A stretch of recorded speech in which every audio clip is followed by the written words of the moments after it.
नमस्कार मेरे प्यारे बहनों और भाइयों, आप सभी का स्वागत है परीक्षा एकेडमी के यूट्यूब चैनल में। और सबसे पहले आप लोग ये बताइए, आप सभी कैसे हो? सभी खुशहाल होंगे ऐसी मैं उम्मीद करता हूँ, कामना करता हूँ। और सबसे पहले आप सभी को मदर्स डे की ढेर सारी शुभकामनाएं और बधाइयाँ। और हम उम्मीद करते हैं, आशा दुआ करते हैं कि आपकी जो माताएं हैं उनका आशीर्वाद सदैव आपके सिर पर रहे, उनकी दुआएं सदैव आपके साथ रहें। तो आज हमारी जो क्लास रहने वाली है, आज हम पढ़ने वाले हैं, जैसा कि आप सभी देख पा रहे होंगे, संविधान सभा। यानी आज हमारा टॉपिक क्या है? तो आज का हमारा टॉपिक है राजनीति विज्ञान का, यानी पॉलिटी का टॉपिक है, जिसमें हम बात करेंगे किसकी? संविधान सभा के बारे में। तो आइए प्रारंभ करते हैं संविधान सभा। अगर हम संविधान सभा के बारे में पढ़ना शुरू करें तो सबसे पहले तो हमें यह समझना होगा कि संविधान सभा क्या है। तो अगर हम संविधान सभा की बात करें या कॉन्स्टिट्यूशनल असेंबली की बात करें, तो एक ऐसी असेंबली या एक ऐसी सभा या एक ऐसी कमेटी जिसने मिलकर हमारे संविधान का निर्माण किया, जिन लोगों के समूह ने मिलकर हमारे कॉन्स्टिट्यूशन, हमारे संविधान को बनाया, उसे हम कहते हैं संविधान सभा। अब इसके बाद अगर हम आगे बात करें तो सबसे पहली बात आती है संविधान की। तो जब भारत में अंग्रेज़ों का शासन था, यानी ब्रिटिश काल था, तो उस समय किस तरीके से हमारे देश के नेताओं ने संविधान की मांग की, किस तरीके से संविधान सभा की मांग की, तो इन सभी के बारे में हम पढ़ने वाले हैं। आइए, सबसे पहले बात आती है कि भारत में ब्रिटिश काल में संविधान सभा की जो मांग है, ये पहली बार कब और किसने की? तो भारत में संविधान सभा की जो मांग है, ये पहली बार हुई थी 1922 में। और 1922 में भारत में सबसे पहले संविधान सभा की मांग किसने की थी? तो ये की थी महात्मा गांधी ने। भारत में सर्वप्रथम संविधान सभा की मांग किसने की? तो ये की थी महात्मा गांधी ने। महात्मा गांधी ने कहा था 1922 में कि एक संविधान सभा अंग्रेज़ों द्वारा गठित होनी चाहिए, जो भारत के लिए संविधान का निर्माण करेगी। और भारतीयों का जो संविधान होगा, ये भारतीयों की इच्छा अनुसार होगा, जैसे कि दक्षिण अफ्रीका का संविधान है। तो जब गांधी जी 1915 में अफ्रीका से भारत आ गए थे, तब अफ्रीका की तर्ज पर गांधी ने भारतीय संविधान की मांग की थी। और 1922 में गांधी ने कहा था कि एक संविधान सभा का गठन होना चाहिए। तो संविधान सभा की पहली मांग कब हुई? 1922 में महात्मा गांधी जी के द्वारा। लेकिन मैं आपको बता दूं, ये तो संविधान सभा की पहली मांग है, लेकिन अगर हम बात करते हैं कि संविधान की पहली मांग भारत में कब और किसने की थी, तब हमारा आंसर होगा 1895।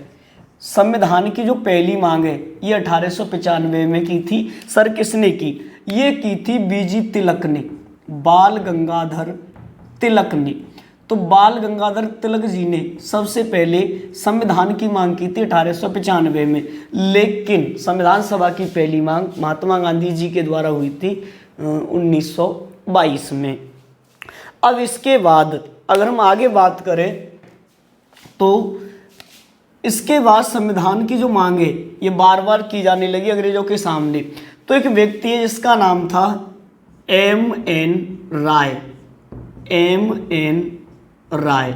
ये जो M.N. राय नामक व्यक्ति था, इसने ब्रिटिश सरकार के सामने सबसे पहले संविधान सभा का विचार प्रस्तुत किया था। यानी ब्रिटिश सरकार के समक्ष सबसे पहले संविधान सभा का जो विचार है, ये किस व्यक्ति ने प्रस्तुत किया? ये गांधी ने तो मांग की थी पहली, लेकिन विचार अंग्रेजों के सामने प्रस्तुत किसने किया सर्वप्रथम? तो ये किया था M.N. राय ने। सर कब? ये किया गया था 1934 में। 1934 में। लेकिन हुआ क्या कि अंग्रेजों ने इन सब को कर दिया अस्वीकार। अंग्रेजों ने कह दिया कि भारतीय लोग अनपढ़ हैं, गंवार हैं, ये संविधान नहीं बना सकते हैं और ना ही ये अपने देश का प्रशासन चला सकते हैं, इसके लिए हम इनके लिए संविधान सभा का गठन नहीं करेंगे। तो अब तक की जितनी भी संविधान के लिए मांग हुई संविधान सभा के लिए, इन सभी को अंग्रेजों ने कर दिया था अस्वीकार। लेकिन होता क्या है, समय आता है वर्ष 1939 का। अब जैसे ही 1939 का समय आया, तो इस समय क्या होता है? इस समय प्रारंभ हो जाता है सेकेंड वर्ल्ड वार, यानी द्वितीय विश्व युद्ध। तो जो दूसरा विश्व युद्ध है, ये प्रारंभ होता है 1939 में। तो ये जो दूसरा विश्व युद्ध है ये कब प्रारंभ हुआ, तो ये हुआ था वर्ष 1939 में। हालांकि ये चला था 1939 से 1945 तक। अब यहाँ तक अंग्रेजों ने संविधान सभा की सभी मांग अस्वीकार कर दी, लेकिन जैसे ही वर्ष 1939 में दूसरा विश्व युद्ध प्रारंभ हुआ, अब अंग्रेजों को आवश्यकता पड़ गई भारतीयों के सहयोग की, क्योंकि दूसरे विश्व युद्ध में संपूर्ण विश्व, समूचा विश्व दो बराबर बराबर भागों में बंट गया था, दो भागों में विभाजित हो गया था। अब अंग्रेजों को इस युद्ध में से दूसरे विश्व युद्ध में आवश्यकता पड़ी सैनिकों की, और ये जो सैनिकों की आवश्यकता थी ये पूर्ति की जा सकती थी भारत से। यानी अगर भारतीय युवक सेना में भर्ती होकर अंग्रेजों का सहयोग करते हैं तब अंग्रेज इस युद्ध को जीत सकता था।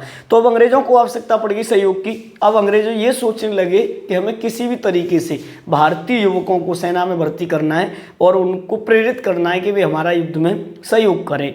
अब इस सहयोग को अंग्रेज कैसे प्राप्त करें, तब उन्होंने कुछ नई चालें चलना प्रारंभ कर दिया। तो अंग्रेजों ने क्या किया कि यहाँ तक संविधान सभा की सभी मांग उन्होंने अस्वीकार कर दी, लेकिन 1939 में अब विश्व युद्ध प्रारंभ हो गया। तो भारतीयों का सहयोग प्राप्त करने के लिए अंग्रेज क्या करते हैं, अंग्रेज 8 अगस्त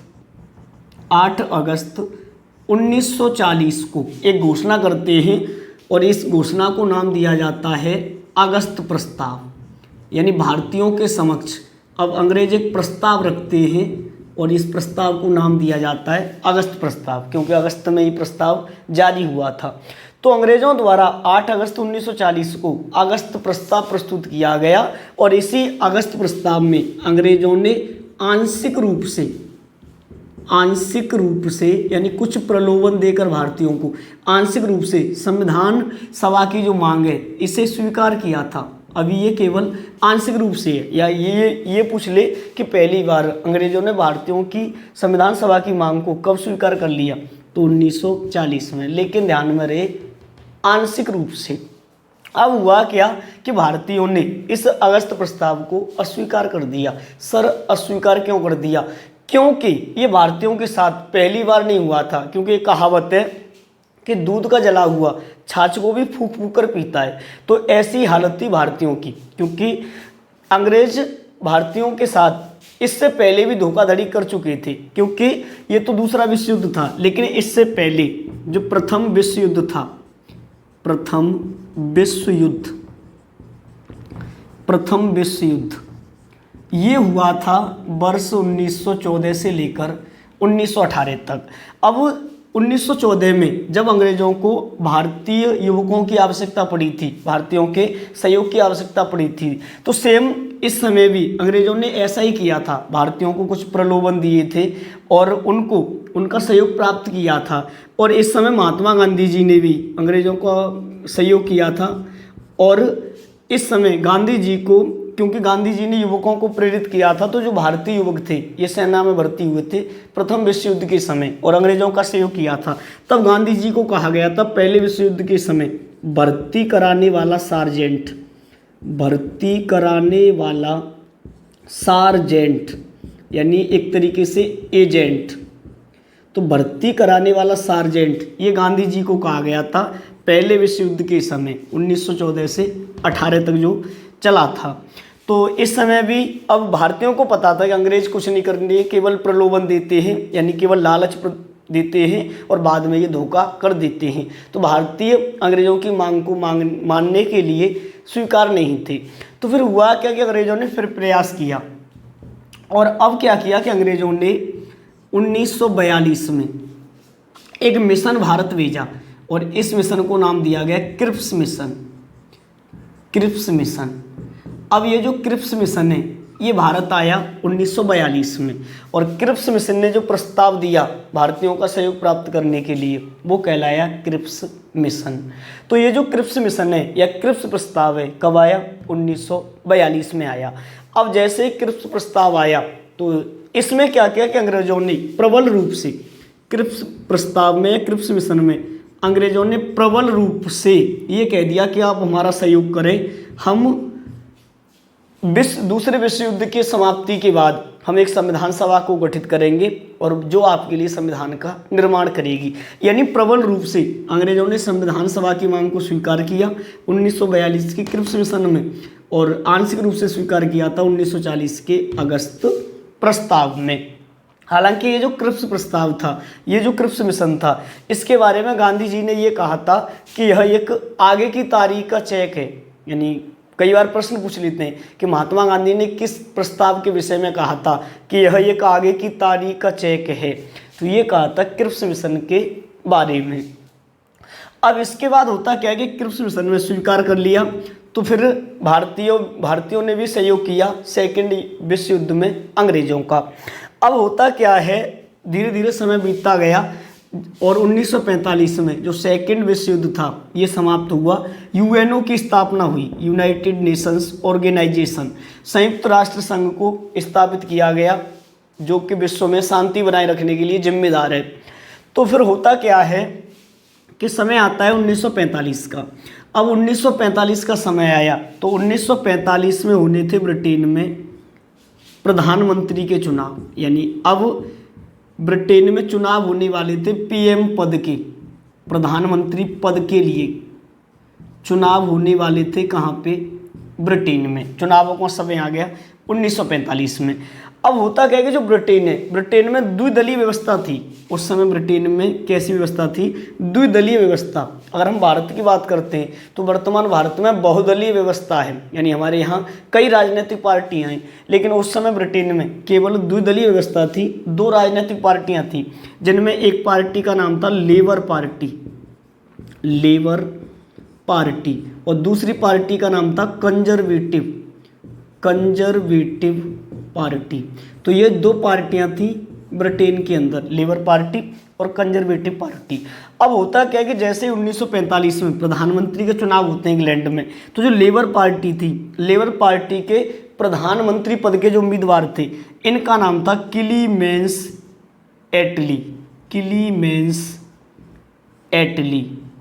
तो ये जो क्लीमेंस एटली हैं, इन्होंने चुनावों के अंदर ये घोषणा की कि अगर हमारी सरकार बनती है और मैं प्रधानमंत्री बनता हूँ तो हम भारतीयों से बातचीत करेंगे और उनके मन मुताबिक हम उनके लिए एक संविधान बनाएंगे और अच्छे तरीके से उनका प्रशासन करेंगे। अब होता क्या है कि जैसे 1945 में ब्रिटेन में प्रधानमंत्री पद के चुनाव संपन्न होते हैं तो इसमें जीत होती है किसकी? लेबर पार्टी की। और इंग्लैंड का प्रधानमंत्री कौन बन जाता है? तो क्लीमेंस एटली। और इसी के समय भारत को आज़ादी दी गई थी 15 अगस्त 1947 को। अब ये प्रश्न इम्पोर्टेंट है यहाँ से कि भारत की आज़ादी के समय ब्रिटेन का प्रधानमंत्री कौन था? तो जवाब रहेगा क्लीमेंस एटली। और ब्रिटेन में किस पार्टी की सरकार थी उस समय? तो तब हमारा जवाब रहेगा लेबर पार्टी की सरकार थी। अब इसके बाद अगर हम आगे बात करें, इधर भारत को स्वतंत्रता मिली और इधर प्रधानमंत्री बन गए इंग्लैंड के क्लीमेंस एटली। तो आप यहाँ तक इसका स्क्रीनशॉट ले सकते हैं जल्दी से, फिर हम इससे आगे की जो बातचीत है वो प्रारंभ करते हैं। तो एक बार जल्दी से आप स्क्रीनशॉट ले लो इसका, फिर हम आगे चलते हैं। तो शायद आपने अब स्क्रीनशॉट ले लिया होगा। अब हम आगे बढ़ते हैं। चलिए अब इसे हटा देता हूँ मैं और अब आगे बात करते हैं। अभी तक हमने बात की कि 1945 में जैसे ही चुनाव संपन्न हुए ब्रिटेन में, तो ब्रिटेन में एक नई सरकार आई लेबर पार्टी और प्रधानमंत्री बन गए क्लीमेंस एटली। अब होता क्या है कि जो क्लीमेंस एटली थे ये जैसे ही ब्रिटेन के प्रधानमंत्री बने, अब इन्होंने क्या किया, इन्होंने उस समय की भारत की जो राजनीतिक दशा थी, जो स्थिति थी उस समय भारत में जो राजनीतिक अस्थिरता फैली हुई थी उसे देखते हुए इन्होंने भारतीय प्रशासन का अध्ययन करने के लिए या भारत के उस समय जो भी राजनीतिक दल थे उनमें आपस में बातचीत करने के लिए, उनसे वार्तालाप के लिए इन्होंने इंग्लैंड में अपने 3 कैबिनेट मंत्रियों को लेकर एक मिशन तैयार किया या एक योजना तैयार की भारत भेजने के लिए, और इसे नाम दिया इन्होंने कैबिनेट मिशन। क्योंकि कैबिनेट स्तर के इसमें 3 मंत्री थे, इस वजह से इस मिशन को नाम दिया गया था कैबिनेट मिशन। और ये जो कैबिनेट मिशन है जिसमें कैबिनेट स्तर के 3 मंत्री थे और ये जो 3 मंत्री थे, अगर हम इनकी बात करें तो इन तीनों के नाम हैं, पहले जो व्यक्ति थे इसमें इनका नाम है पैट्रिक लॉरेंस। पैट्रिक लॉरेंस जो कि अध्यक्ष थे कैबिनेट मिशन के। यानी अगर प्रश्न पूछ लेंगे कैबिनेट मिशन का अध्यक्ष कौन था, तो तब जवाब रहेगा पैट्रिक लॉरेंस। इस कैबिनेट मिशन में जो दूसरे व्यक्ति थे इनका नाम था A.V. अलेक्जेंडर। A.V. अलेक्जेंडर ये दूसरे व्यक्ति थे कैबिनेट मिशन में। और A.V. अलेक्जेंडर थे नौसेना मंत्री। नौसेना मंत्री थे ये ब्रिटेन की कैबिनेट में। तीसरे इसमें जो व्यक्ति थे इनका नाम था स्टेफोर्ड क्रिप्स। और ये थे उस समय व्यापार बोर्ड के अध्यक्ष। ये उस समय क्या थे, तो ये थे व्यापार बोर्ड के अध्यक्ष थे ये। तो ये 3 कैबिनेट स्तर के मंत्री थे इंग्लैंड में। और इन तीनों कैबिनेट स्तर के मंत्रियों को अब क्लीमेंस इटली द्वारा कैबिनेट मिशन के रूप में भारत भेजा गया। और ये जो कैबिनेट मिशन है ये भारत आया था 24 मार्च 1946 को। अब जैसे ही 24 मार्च 1946 को कैबिनेट मिशन भारत आया, तो इस कैबिनेट मिशन ने क्या किया, इसने अपनी जो रिपोर्ट है, अपनी रिपोर्ट दी थी इसने 16 मई 1946 को। यानी अगर प्रश्न पूछ लें कि जो कैबिनेट मिशन था, कैबिनेट मिशन ने अपनी रिपोर्ट कब प्रस्तुत की थी, तो 16 मई 1946 को। और इसने अपनी रिपोर्ट में कही थी 2 बातें। और ये जो 2 बातें थी इसमें इसने सबसे पहले तो ये कहा था कि भारतीयों के लिए संविधान का निर्माण करने के लिए सर्वप्रथम हम गठित करेंगे एक संविधान सभा।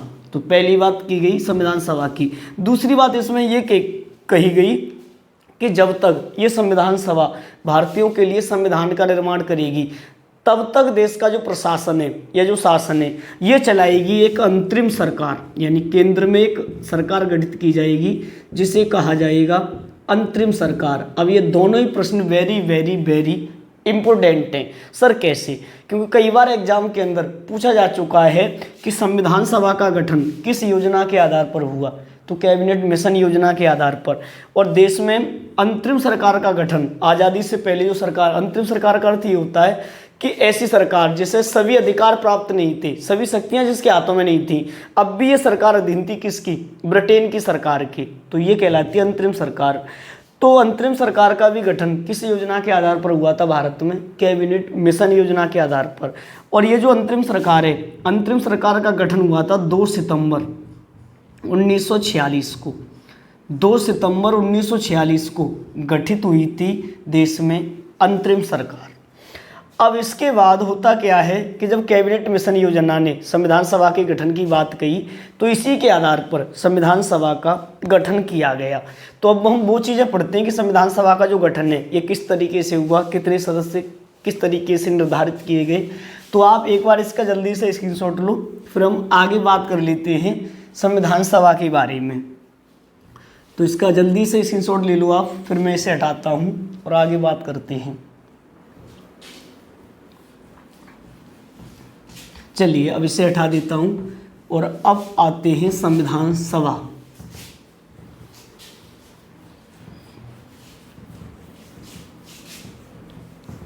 देखिए, कैबिनेट मिशन योजना के आधार पर संविधान सभा का गठन हुआ और कैबिनेट मिशन योजना के आधार पर ही संविधान सभा में सदस्यों की जो संख्या है ये निर्धारित की गई थी 389। यानी कैबिनेट मिशन योजना ने ये कहा था कि संविधान सभा में कुल कितने सदस्य होंगे, तो तब आंसर होगा ये होंगे 389 सदस्य। 389 सदस्यों का जो निर्धारण है कुल संविधान सभा में, ये किस आधार पे किया गया? ये किया गया था प्रति 10 लाख की जनसंख्या पर या 10 लाख की आबादी पर एक सीट या एक सदस्य या एक प्रतिनिधि। प्रति 10 लाख की आबादी पर एक प्रतिनिधि या एक सीट की व्यवस्था की गई थी संविधान सभा में। और उस समय भारत की जो आबादी या जनसंख्या थी ये लगभग थी 40 करोड़ के आसपास। तो इस वजह से उस समय लगभग जो सदस्य निर्धारित किए गए थे संविधान सभा में ये किए गए थे 389, यानी 10 लाख की जनसंख्या पर एक सीट या एक प्रतिनिधि। अब ये जो 389 सदस्य थे इनका चुनाव भारत में किस तरीके से होगा, किस राज्य से कितने सदस्य होंगे, इसका जो निर्धारण है ये किया गया था 3 भागों में। और ये जो 3 भाग हैं अगर हम इनकी बात करें तो ये 3 भाग थे। सबसे पहले ब्रिटिश प्रांतों से, यानी उस समय जो भारत में जो ब्रिटिश प्रांत थी, ब्रिटिश प्रांत का अर्थ है कि जहाँ पे सीधी अंग्रेजों की सरकार थी, या हम ये कह सकते हैं कि जहाँ पे विधानसभा थी और अंग्रेजों की सरकार बनी हुई थी, तो ब्रिटिश प्रांतों से। दूसरा निर्धारित किया गया देसी रियासतों से, देसी रियासतों से, देसी रियासतों से। और तीसरा निर्धारण किया गया चीफ कमिश्नरी क्षेत्रों से। सर ये क्या है?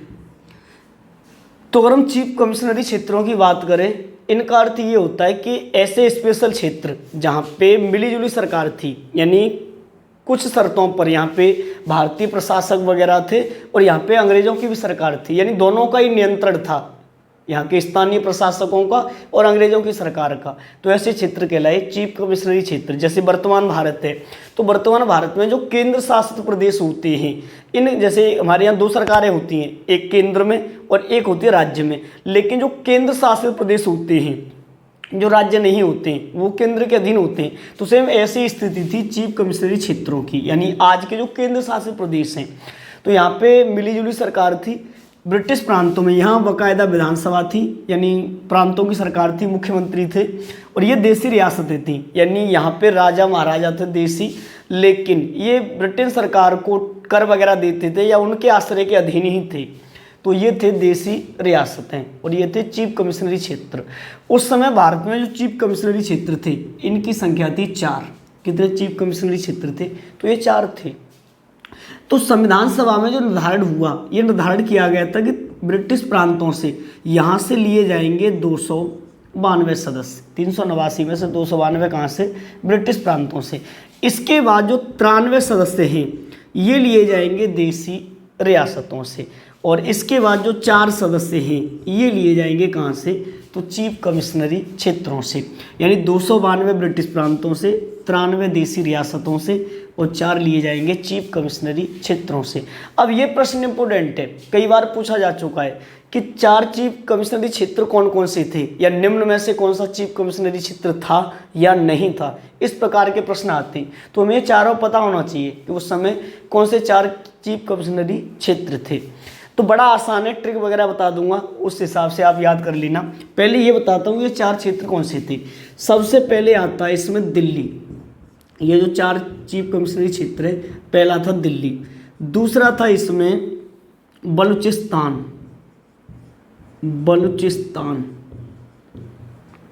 तीसरा था इसमें कुर्ग पड़ता है कहाँ पे? कर्नाटक में। क से कुर्ग, कर से कर्नाटक। वर्तमान कहाँ पड़ता है? ये कर्नाटक में। और जो चौथा चीफ कमिश्नरी क्षेत्र था ये था अजमेर मारवाड़, राजस्थान। अजमेर मारवाड़। तो ये उस समय 4 चीफ कमिश्नरी क्षेत्र थे। अब इनके नाम आपको ध्यान में रखने चारों के, तो उसके लिए मैं ट्रिक बता देता हूँ। ट्रिक है आपकी, सूत्र है इसका ABCD, बड़ा ही आसान है। ABCD करके आप याद कर सकते हो चारों चीफ कमिश्नरी क्षेत्र को। सर कैसे? ए का मतलब है अजमेर मारवाड़, तो जो अजमेर चीफ कमिश्नरी क्षेत्र यानी ए। बी का मतलब है बलूचिस्तान। सी का मतलब है कुर्ग। और डी का मतलब है दिल्ली। ABCD 4 चीफ कमिश्नरी क्षेत्र कौन से हैं? ABCD, ए अजमेर, बी बलूचिस्तान, सी कुर्ग कर्नाटक, डी दिल्ली। अब इसके बाद अगर हम आगे बात करें तो संविधान सभा के जो सदस्य थे इनका जो चुनाव है, ये इनका जो निर्वाचन है वो किस तरीके से हुआ, अब इसके बारे में बात करते हैं।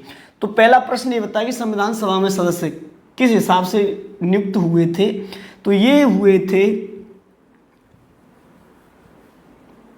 अप्रत्यक्ष रूप से, यानी संविधान सभा के सदस्यों का चुनाव कैसे हुआ था? अप्रत्यक्ष रूप से। अप्रत्यक्ष इनके हुए थे चुनाव, यानी जुलाई 1946 में संविधान सभा के लिए चुनाव कराए गए थे, लेकिन ये चुनाव कैसे हुए थे? तो ये हुए थे अप्रत्यक्ष रूप से, इनडायरेक्ट इलेक्शन हुए थे। यानी अप्रत्यक्ष चुनाव एक ऐसे चुनाव जिसमें आम जनता, आम नागरिक जिसमें भाग नहीं लेते हैं, मतदान नहीं करते हैं, वो अप्रत्यक्ष चुनाव होते हैं। तो इसके जो चुनाव हैं ये अप्रत्यक्ष रूप से कराए गए थे जुलाई 1946 में। अब जब अप्रत्यक्ष रूप से इनके चुनाव हुए, क्योंकि चुनाव केवल कहाँ पे होने थे? प्रांतों में और 4 चीफ कमिश्नरी क्षेत्रों में, क्योंकि जो देशी रियासतें थी यहाँ पे तो राजा महाराजाओं का शासन था, तो यहाँ पे तो इलेक्शन नहीं हो सकते। यहाँ पे तो राजा महाराजाओं ने अपने हिसाब से जो भी अच्छा समझा वो अपना प्रतिनिधि भेज दिया था संविधान सभा में। अब वो चुनाव कहाँ पे होने थे? प्रांतों में और चीफ कमिश्नरी क्षेत्रों में। तो 292 तो ये 4 ये 296, क्योंकि यहाँ पे तो चुनाव नहीं होंगे। तब संविधान सभा के कितने सदस्यों के लिए चुनाव हुए थे? तो ये हुए थे 292 प्लस 4 यानी 296, कुल हुए थे 296 सदस्यों की। अब ये प्रश्न भी इम्पोर्टेंट है कि संविधान सभा के 389 सदस्यों में से कितने सदस्यों के लिए चुनाव कराए गए? तो 296 सदस्यों के लिए। और ये चुनाव कैसे हुए थे? तो अप्रत्यक्ष रूप से। और इसमें भाग किसने लिया था? तो प्रांतों की विधानसभा सदस्यों ने, प्रांतों के जो विधानसभा सदस्य थे, इन विधानसभा सदस्यों द्वारा इसमें मतदान किया गया था। अब ये जो 296 सदस्य थे, अब कई बार जब आप देखते होंगे जब भी हमारे यहाँ चुनाव होते हैं तो चुनावों में क्या होता है? सबसे पहले सीट का निर्धारण किया जाता है, यानी किस वर्ग में कितनी सीटें होंगी। तो ये जो संविधान सभा की 296 सदस्य थी, इनको भी बांटा गया था संप्रदाय के आधार पर। इनका जो विभाजन है ये किस आधार पे हुआ था? तो ये धर्म यानी संप्रदाय के आधार पे हुआ था। और संप्रदाय के आधार पर 296 सीटों को बांटा था 3 भागों में। सर कौन कौन से? नंबर 1 सामान्य वर्ग, सामान्य वर्ग। नंबर 2 मुस्लिम, मुसलमानों के लिए मुस्लिम। और नंबर 3 सिख, सिख। और बाकी जो लोग बचते हैं अन्य धर्मों के, जैसे आपके जैन हुए, बौद्ध हुए, ये सब आते हैं सामान्य के अंतर्गत। तो 3 भागों में इन सीटों को बांटा गया, सामान्य, मुस्लिम और सिख। और इसमें ये निर्धारित किया गया कि अधिकतम सामान्य वर्ग के लिए जो सीटें होंगी ये होंगी 213, मुस्लिम वर्ग के लिए सीटें होंगी ये होंगी 79। अब शेष रहती हैं 4 सीटें। तो ये 4 सीटें किसके लिए होंगी? तो ये होंगी सिख धर्म के लोगों के लिए या सिख संप्रदाय के लिए। अब सीटों को बंटवारा इस प्रकार इनका विभाजन हुआ और चुनाव कराए गए। अब जैसे ही चुनाव संपन्न हुए तो उस समय भारत में 2 बड़े राजनीतिक दल थे। उस समय भारत में 2 बड़े राजनीतिक दल थे, और ये कौन कौन से थे? एक थी कांग्रेस, 2 बड़े राजनीतिक दल थे, एक कांग्रेस और दूसरा राजनीतिक दल कौन सा था? तो ये थी मुस्लिम लीग, मुस्लिम लीग। अब जैसे ही चुनाव हुए तो चुनावों के जो परिणाम है इनमें क्या हुआ? नंबर 1 कांग्रेस, कांग्रेस को जो सीटें मिली ये मिली थी कुल 208 सीटें। मुस्लिम लीग को जो सीटें मिली थी ये मिली थी उसको 73 सीटें। और बाकी अन्य को जो सीटें मिली थी, अन्य को मिली थी कुल 15 सीटें। इन 15 सीटों में से 7 थे इसमें छोटे छोटे दलों के और 8 थे इसमें निर्दलीय उम्मीदवार, निर्दलीय। यानी अगर हम प्रश्न पूछ लें कि संविधान सभा के हुए चुनावों में कितने निर्दलीय उम्मीदवार निर्वाचित हुए थे, तो तब जवाब रहेगा सर 8। और 7 उम्मीदवार ये थे छोटे छोटे राजनीतिक दलों के या छोटी छोटी पार्टियों की। जबकि मुस्लिम लीग को कितनी सीटें मिली थी? तो ये मिली थी 73, और कांग्रेस को कितनी मिली थी? तो 208। अब जैसे कांग्रेस को 208 सीटें मिली यानी संपूर्ण प्रतिनिधित्व मिल गया कांग्रेस को। अब इस बात से जो मुस्लिम लीग है अब ये खफा हो गया, ये नाराज हो गया, क्योंकि सीटें किसकी हैं? कांग्रेस की है। तो हमेशा संविधान सभा में चलेगी किसकी? कांग्रेस की चलेगी, और कांग्रेस के अनुसार ही संविधान बनाया जाएगा।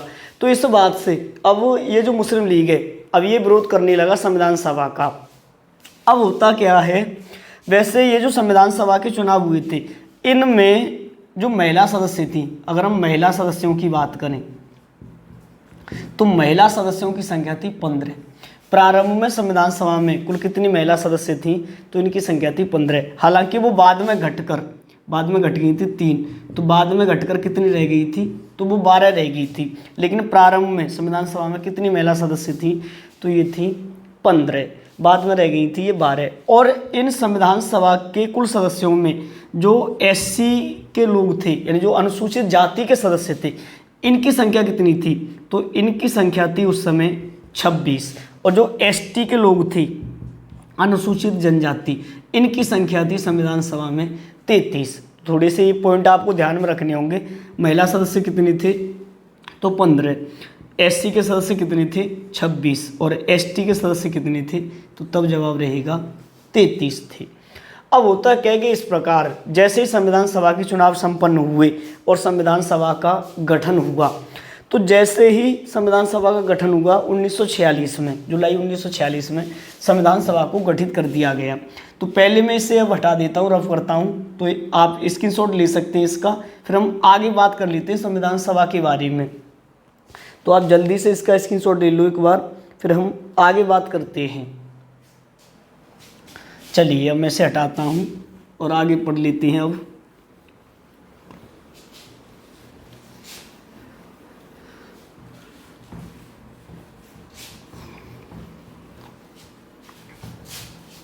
अब आगे बात करते हैं संविधान सभा के बारे में।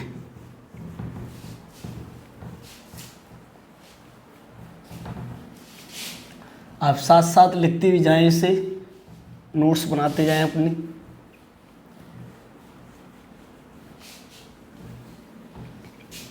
देखिए अब होता क्या कि जैसे ही संविधान सभा का गठन हुआ, तो संविधान सभा की जो पहली बैठक है गठन के बाद, संविधान सभा की पहली बैठक ये हुई थी 9 दिसंबर को।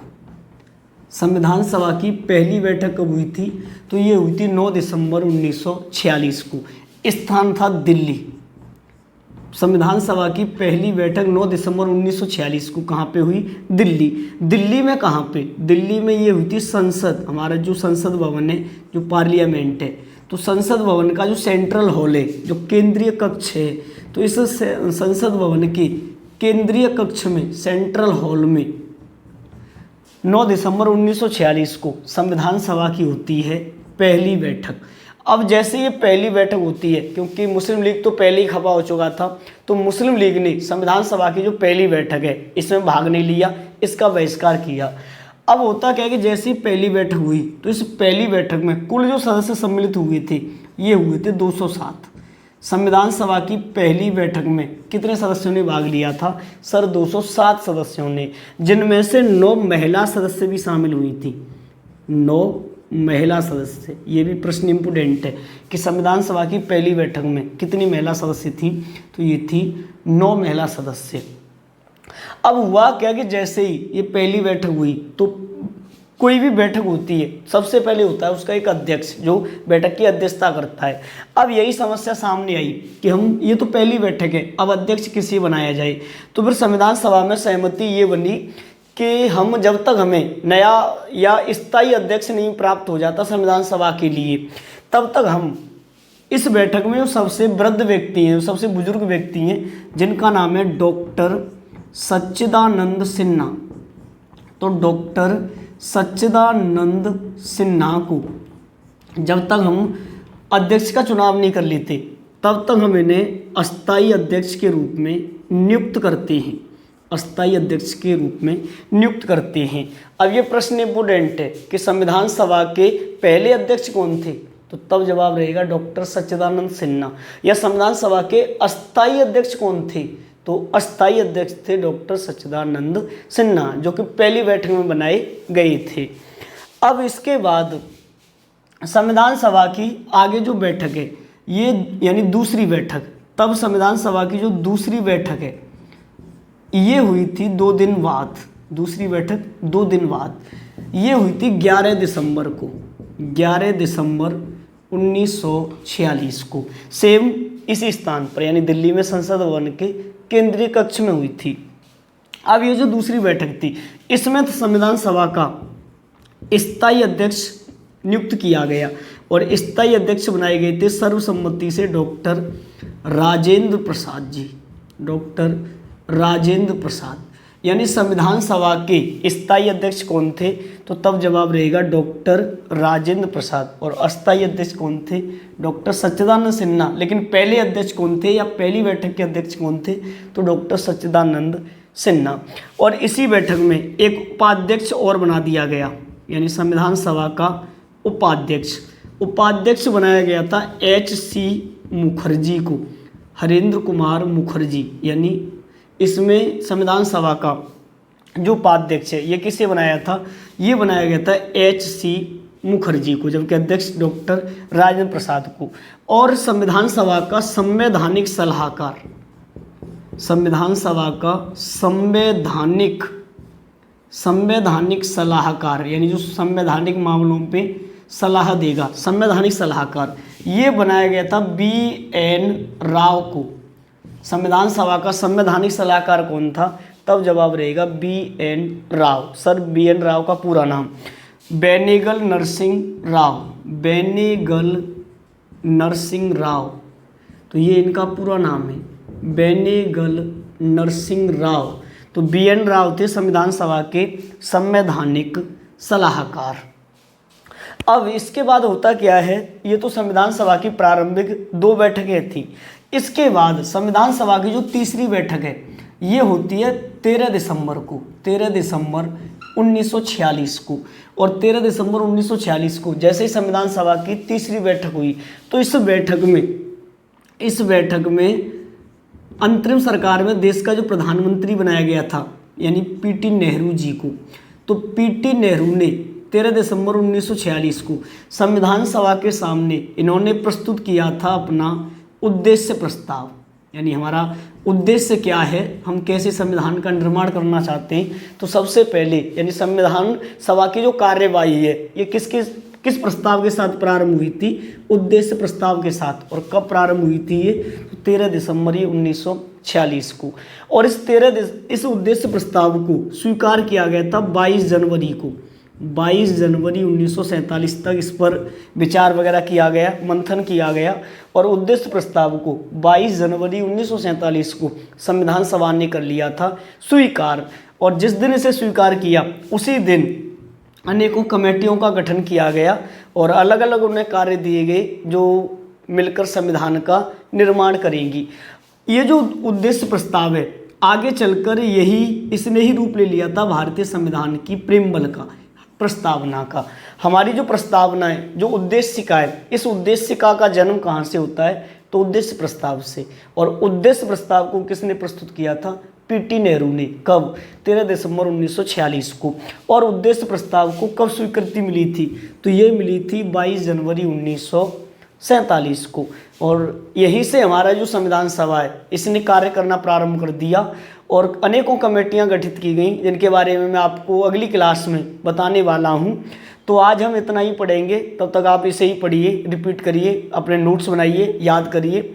और अब इससे आगे हम मिलेंगे अगली क्लास में। तो जब तक के लिए आप सभी को गुड नाइट, राधे राधे, राम राम, नमस्कार सभी को, शुभ रात्रि।